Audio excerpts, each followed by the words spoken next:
Hi there, I'm Lori Lorig with Faith Unleashed Consulting.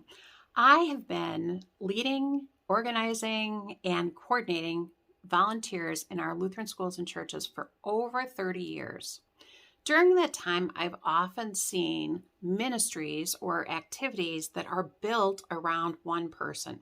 And when that one person leaves, basically that ministry or activity falls apart because we haven't left a lasting legacy.